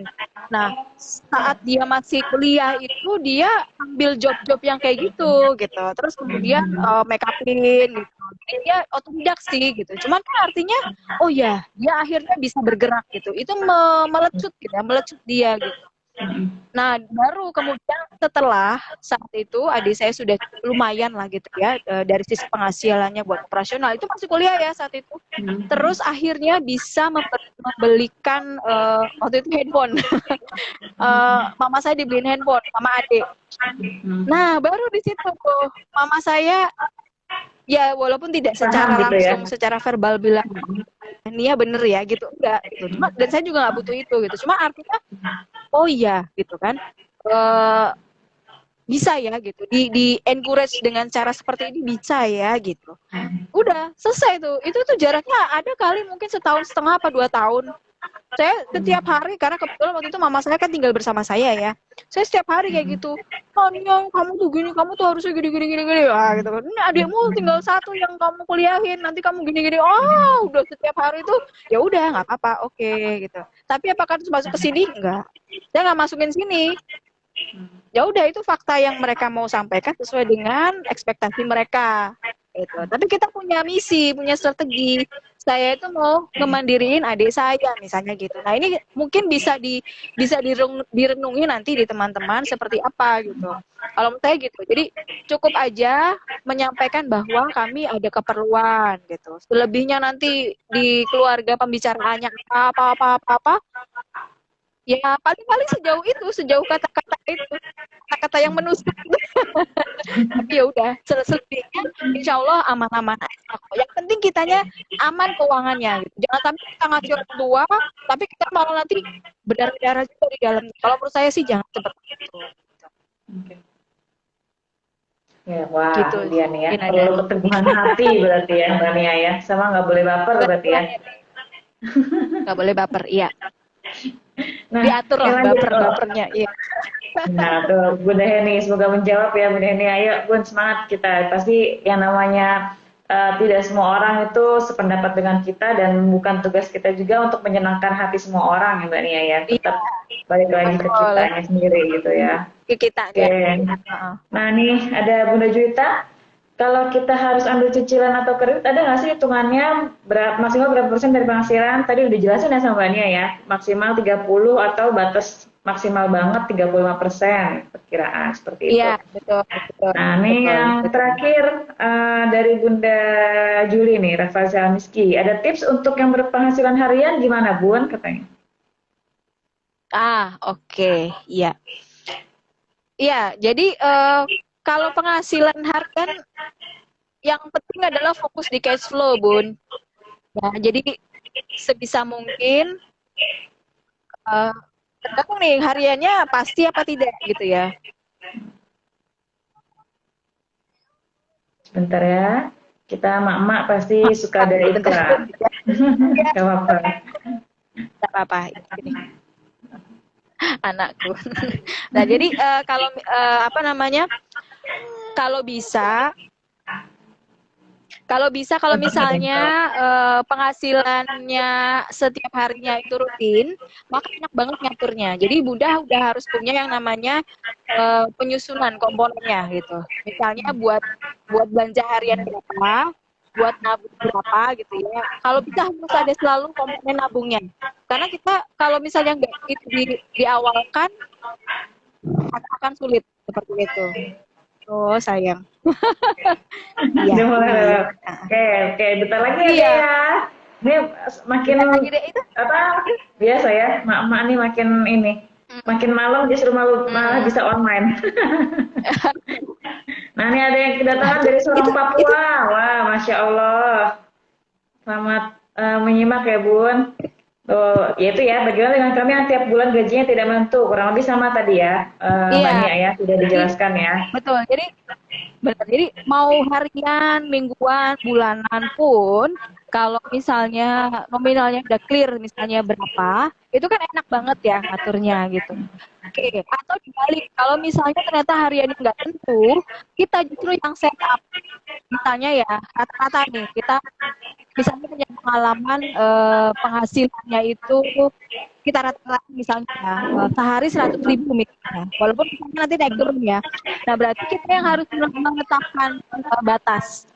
Oke, berarti buat biaya masak misalnya ya, udah berikut lauk gitu ya, misalnya 35.000 saja gitu, nggak boleh lebih dari itu. Nah misalnya ya. Nah terus kemudian apa lagi? Oh nabung. Ya. Kalau bisa sih kalau harian mau punya cicilan juga harus dari situ, tapi udah ngesihin uang ya, jangan sampai dipakai. Misalnya, oke, setelah belanja harian itu, terus nanti buat pulsa listrik, kuota dan segala macam. Pokoknya benar-benar dalam sehari itu udah harus di set ini disisihin. Nih ya, saya mau ngasih contoh nih. Ini trik saya juga ya. Nggak tahu kalau di tempat teman-teman ada apa enggak. Kalau saya itu untuk karena gini, habit itu harus didukung ya, didukung dengan alat ya. Selain dompet ini, saya ini nggak pamer. ini tahu nggak? Ini pecahan berapa? 20 ribuan. Ini saya ngambil ini saya ngambil di ATM karena kalau di sini dekat kampus ya kan ada. Jadi masih ada ya, ATM 20 ribuan ya. Alhamdulillah gitu ya. Tapi kalau nggak ada teman-teman pasti punya cara lah kayak gimana. Pokoknya ngeset. Jadi misalkan aja, oke ini sehari nih. Nah kalau saya makanya masuknya ke sini nih, ke yang ini amplop plastik ini. Ini di sini tuh udah saya per 4 hari saya tulis saya pisahin. Jadi kalau di sini habis ya udah gitu. Jadi memang kita kalau secara otot atau habit itu belum terbentuk, maka bentuklah lingkungannya. Kan gitu katanya James Clear ya di buku Atomic Habit tuh. Ini kita yang membentuk lingkungannya. Apa yang kemudian membantu kita untuk mempermudah kita menuju habit itu gitu. Ya salah satunya ini gitu. Nah, makanya kalau bisa kayak gitu, benar-benar ngeset sampai uang pun gitu. Kalau memang ada apa ya istilahnya? Ada kesempatan untuk itu, kalau enggak ya seminimalnya 50 lah gitu. Ya udah 50 dikali misalnya 7 hari kayak gitu. Nanti kan bisa kelihatan ada sisa apa enggak. Nanti kalau ada sisa nanti kemana masuknya kayak gitu-gitu. Jadi kelihatan lebih, oh iya ini kan udah kejatah. Nanti kalau udah kejatah di mindset kita udah kebayang, nggak bisa gitu. Hari ini tadi udah jajan 15.000 misalnya. Udah tinggal 5.000 lagi nih jatahnya gitu. Ke anak juga gitu. Bunda nggak ada, udah habis, uang bunda terbatas gitu. Insya Allah anak mengerti. Jadi kalau selama ini pakai alasan karena anak, sayang anak segala macam, anak bisa diajakin untuk itu kok. Iya kan kitanya ya. Kalau kitanya udah fix ya, kita udah firm gitu, nanti anak-anak ikuti. Oh iya ya, udah terbatas ya. Insya Allah anak mengerti. Aku pernah punya pengalaman tuh soal anak-anak itu. Jadi kan istilahnya ayahnya tuh sengaja gitu ya, mau ngerem anak-anak tuh biar nggak macem-macem lah gitu mintanya ya. Jadi saat kita lagi liburan bareng sama teman-teman nih ya, Terus udah di brainwash tuh sama ayahnya tuh di mobil tuh. Kan kita ceritanya lagi touring gitu ya, lagi touring bareng-bareng teman-teman yang lain. Bang, duit ayah udah habis nih ya, gitu kan.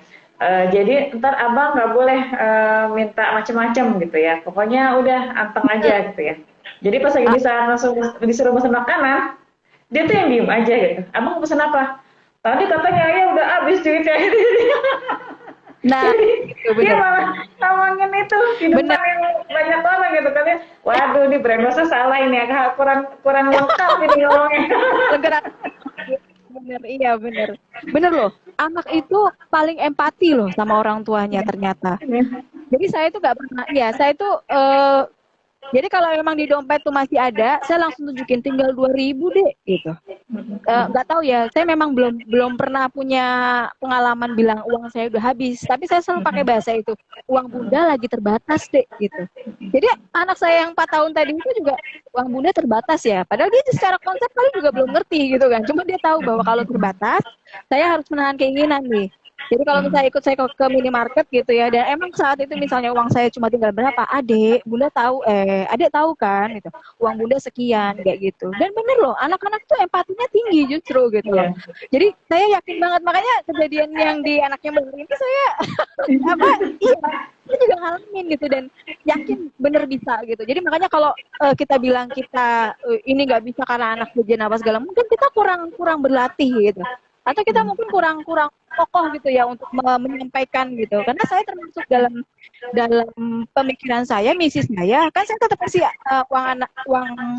uang jajan ya ke anak saya gitu ya. Karena biar dia tahu gitu.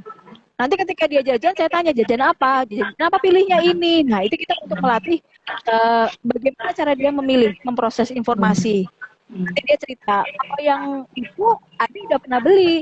Oh oke, berarti dia tentunya membeli pengalaman gitu. Nah, ntar kita tanya lagi, oke, rasanya apa? Rasanya nggak enak. Nah, review tuh. Jadi itu tuh sebagai kayak sarana kita ngobrol, diskusi gitu. Sekaligus kita menanamkan kesadaran bahwa uang itu untuk dikelola, uang itu alat tukar gitu kan ya. Bukan sesuatu yang kita tuju, bukan hanya itu gitu yang akan kita tuju dalam hidup kayak gitu. Dan kalau misalnya saya bilang uang udah lagi terbatas, gitu kan, belum ada lagi, terus saya ajak misalnya kalau di sini ya ini kebetulan kan, terus saya ajak tuh ke taman yang gratis, paling bayar parkir 2.000 gitu ya, dan ada kereta, simple itu. Jadi kadang-kadang yang ribet tuh di emaknya gitu ya. Padahal anak-anak harus Instagramable aja kan, harus ke kafe gitu ya. Nah itu gitu, jadi oh iya ya gitu. Jadi saya justru banyak belajar dari anak ya, apalagi misalnya dalam hal ini kan kemarin saya termasuk yang sedang belajar menyesuaikan kembali gitu ya, kondisi-kondisi saya. Tapi alhamdulillah gitu loh, anak-anak itu empatinya luar biasa. Seru ya kalau ada pengalaman. Itu nanti kayaknya kalau soal finansial anak-anak perlu kita bikin sesi khusus lagi tuh nanti ya kan, mengajarkan literasi finansial untuk anak-anak ya, karena istilahnya apa ya, pelajaran itu kita tuh di sekolah malah justru cuma kayak matematika, ekonomi gitu, tapi justru nggak ada bagaimana cara mengatur keuangan sedari kecil gitu ya, istilahnya jangan sampai ini muncul seperti kita lagi gitu ya, yang udah terlanjur nggak paham literasi keuangan, nggak paham gimana cara menghandle keuangan gitu ya. Cukup sampai di kita aja ya, berarti ya. Oke, nanti kita simpan ya temanya ya. Mantap. Nah, nih Bu, ya terakhir ya. Iya, karena memang ini Mbak Arini, kayak itu tuh emang udah misi saya banget, gitu. Pengen istilahnya kalau selama ini kayak ngomongin keuangan itu tabu ya, atau iya saru lah, atau ya nggak usah lah, enggak, justru saya pengen meletakkan itu sebagaimana tempatnya gitu, bukan soal gini, kita nggak ngomongin jumlah yang siapa gede siapa, itu udah bukan di kamus saya lagi ya, tapi begitu kita mengencourage anak untuk bisa mandiri, punya penghasilan, kenapa kita tidak membekali dengan bagaimana mengelolanya juga gitu loh. Jadi kayak kita nggak kayak ngedorong ke situ, tapi kita nggak ngasih cara-caranya gitu. Ya itu akhirnya banyak orang-orang dewasa seperti kita, jangankan anak-anak ya, saya aja dulu ya bankers itu nggak tahu literasi keuangan pribadi itu nggak tahu sama sekali. Kita belajar keuangan atau produk keuangan iya, tapi bagaimana ngatur ke diri sendiri, No, Hmm. makanya tahun keberapa saya kerja kok kayak gini banget gitu ya. Akhirnya saya ketemu itu, ya saya belajar sendiri di luar gitu. Jadi bukan belajar di kantor justru ini gitu. Jadi dan itu Ya. memang sebenarnya ini nggak hanya fenomena di Indonesia Mbak Rini. Di negara-negara maju Hmm. sekalipun juga iya. Amerika misalnya Oh, itu juga sama ya. secara hutang mereka banyak banget. Bahkan mereka kan ada yang namanya hutang kuliah ya. Jadi mereka tuh boleh kuliah dengan cara berhutang gitu. Sehingga kalau lulus kuliah ya hutangnya tuh Harus banyak bayar banget gitu. cicilan. Hmm. Nah, itu itu kayak gitu. Jadi nggak usah, misalnya kayak gini, nggak usah mikir ya. Yang nampaknya negara besar, belum tentu masyarakatnya juga se-literate itu gitu loh. Secara ini di tengah. Karena kebetulan saya gali terus kan informasi ini. Jadi ayo gitu. Jadi apa, kita bareng-bareng lah ibaratnya gitu. Jadi diri kita yang berdaya secara finansial. Ya. Mudah-mudahan anak kita ikut gitu, ikut kan kita untuk lebih melek lagi gitu kan, lebih berdaya lagi lah kayak gitu. Ya.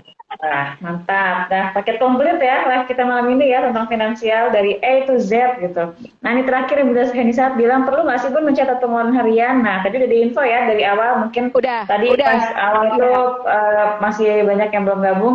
Jadi emang kita harus iya, boleh, harus banget mencatat pengeluaran harian kita gitu ya. Boleh pakai aplikasi, boleh iya, dari buku gitu iya, ya, boleh apapun bentuknya yang sesuai kenyamanan masing-masing Bunda gitu ya. Masya iya, Allah, Mbak betul, Nia. betul. Ini aku khawatir nih Nah, kalau ini malah jadi hilang, nanti takut malah nggak bisa ke-save. iya, siap. Nah, Masya Mm-mm. Allah, keren nih anak-anak dibekali ilmu pengantar keuangan. Ya, oke, nanti ya, Iya, Bunda Gani ya, kita akan bikin ini lagi sesi khususnya untuk iya, literasi keuangan anak-anak ya.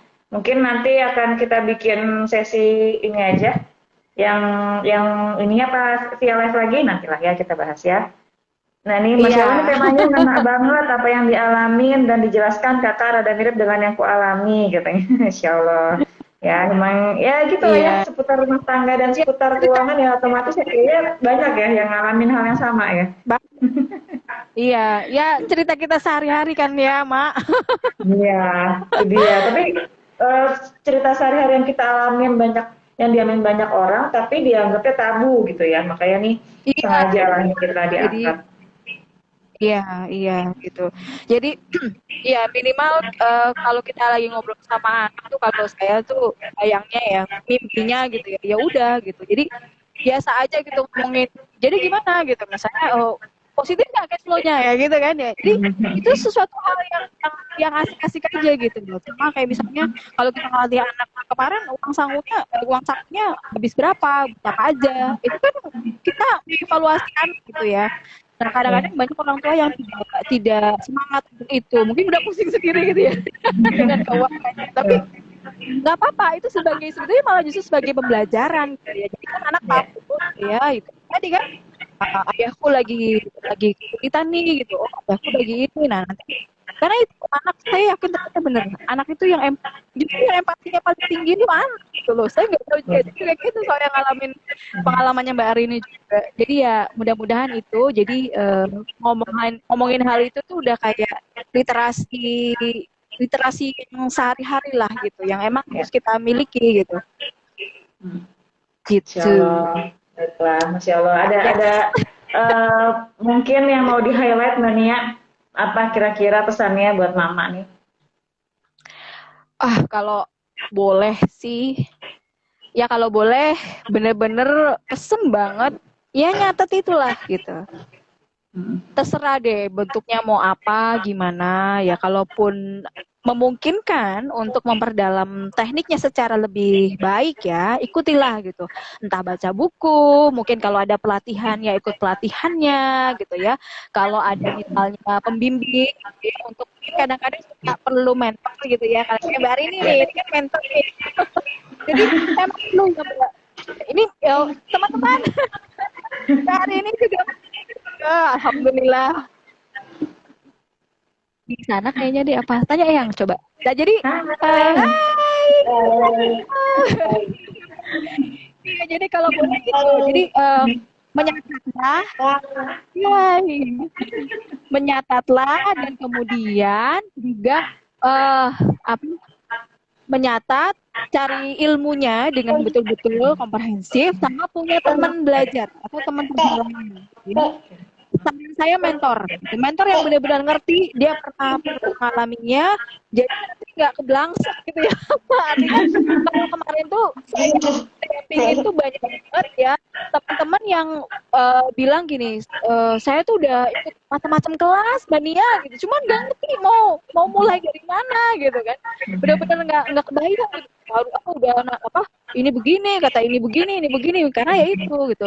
Jadi finance itu personal banget atau family concern banget gitu. Jadi nggak bisa hanya ikut kelas terus udah sampai situ gitu. Karena harus disesuaikan gitu. Keluarga ini keluarga apa, tipenya tipe apa, ya kan? Kayak branding keluarganya tuh apa, tujuannya mau kemana. Nah harus benar-benar disesuaikan sama si keluarga itu, personal itu. Jadi kalau bisa bunda sekalian selain mencatat, tahu ilmunya, punya teman atau mentor. Sehingga nanti mentornya tahu banget secara benar-benar personal banget lah, personalize banget lah finance itu. Jadi nggak bisa kita kayak tadi kan berapa persen apa yang ideal gitu, akan sangat bergantung sekali dengan kondisi saat itu si keluarga itu gitu. Barangkali kita bisa merekomendasikan bahwa untuk keadaan kamu 0% hutang gitu ya. Itu bisa juga gitu. Jangan ambil hutang lagi atau kalau bisa udah fokus melunasin hutang dulu misalnya gitu. Karena udah saking parahnya ada seperti itu. Jadi benar-benar di 3 itu. Tapi yang paling pertama itu nyatet. Mulailah dengan mencatat. Biasakan dulu, latih dulu ototnya untuk mencatat kayak gitu. Tahu ilmunya, lalu kemudian punya mentor, punya teman belajar yang benar-benar jadi ya itu tadi partner akuntabilitas. Dia bisa ngecek, lu udah sampai mana, lu jangan gitu. Nah, dia menjadi orang yang benar-benar netral ngasih tahu kita supaya kita benar-benar getting better. Itu aja Mbak Rini 3 itu. Oke, Masya Allah. Luar biasa. Nih ibunya daging semua nih kalau kata orang-orang gitu ya. Baiklah teman-teman. Iya, nggak ada tulangnya. Nah, alhamdulillah sampai di penghujung waktu. Seru banget ya sebenarnya ya pembahasannya ya, dan malah semakin panas sebenarnya gitu ya kalau bisa dibilang ya. Iya, panas. Nah, semoga nanti kita bisa bikin lagi di waktu yang lain. Terima kasih banyak Bunda-Bunda sudah bergabung, dan semoga ada manfaat yang bisa diambil. Ya, nggak kerasa udah 2 jam ya. Semoga ada hal yang baik yang bisa diambil. Jangan lupa untuk follow Mbak Nia juga ya, tuh akun Instagram Mbak Nia, silahkan di follow. Kebetulan memang Mbak Nia ini adalah certificate financial planner ya Mbak. Ya, jadi memang insya Allah kalau mau curhat-curhat, nah silakan bisa DM Mbak Nia gitu ya. Welcome Mbak Nia. Boleh. Terima kasih banyak Mbak Nia. Berbobot, berbagi, sangat bermanfaat katanya. Sampai bertemu lagi. Jangan lupa PR kita. Iya. Assalamualaikum warahmatullahi wabarakatuh. Pamit. Semuanya. Terima kasih teman-teman. Ya. Dadah, Dek.